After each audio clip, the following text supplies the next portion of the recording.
mallaqa kana baafachuudhaaf karaa PayPal'aatiin gara waaleetti keessanii yookaan immoo gara baankii keessanii argachuudhaan haala saniin mallaqa keessan baafachuu dandeessu. Akkasuma $50 argattu ammoo $10 inti kuma dhibba takka galmeessuu qabdu. Doolaara kana jechuudha gara birrii Itoophiyaa yeroo sharafamu birrii ol aanaa ta'a. Kanaaf itti fayyadamaa akkasiin tarree appiin kun. Egaa haala kanaan Play Store keessan gubbaa galtanii gubbaa bakka saarchi kanarratti diigii waardis jettanii ni barreessitu jechuudha. Sana booda saarchi ni gootu. Appilikeeshinii kana bilbila keessanii ni buustu jechuudha. Egas booda open gochuudhaan keessa egaa galtanii appilikeeshinii kana walii galuu keessan ni mirkaneessitu jechuun saanduqoota duwwaa lamaan kanneen jechuudha. Mallattoo raayit irratti ni gootu. Kana bakka login jedhu tuquudha. Hanga iimeela isin ittiin banattan isinii fidu ni aydu.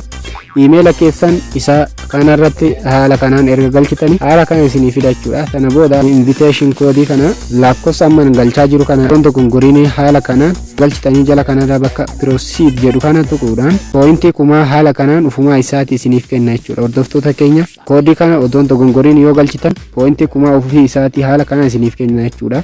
Pointiilee biraa dabaltanii argachuudhaaf bakka start jedhu kana ni tuqxu captcha solving jedhu kana erga tuqxanii eegas booda jala kanarraa bakka find opponent erga tuqxanii booda ufii isaatti gara geemii kana isin fida. Geemii kana lakkoofsa kanneen otoon gurgurini haala kanaan iskoorii ol aanaa yoo galmeessitan kooyinii hedduu argattu. Kanaaf kun amma kooyinii 5 argadheetiin jira.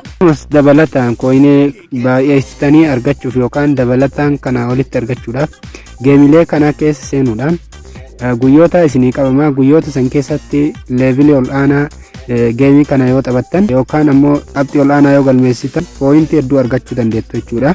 Kooyinii kana 20 ol yoo qabaattan $2 olitti isiniif gurgurama jechuudha. Fakkeenyaaf 20 $2 akkasuma 50 $5 argattu. 100 ammoo $10 200 $20 argattu akkasuma 200 50 $25 argattu.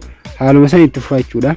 Mallaqa kana baafachuudhaaf karaa PayPal'aatiin gara waaleetti keessanii yookaan immoo gara baankii keessanii argachuudhaan haala saniin mallaqa keessan baafachuu dandeettu jechuudha. Viidiyoo biraatiin haala ittiin mallaqa kana baafachuu dandeenyu jechuudha. Kooyinii kana ol aanaa galmeessine viidiyoo biraa keessa waliin ilaala.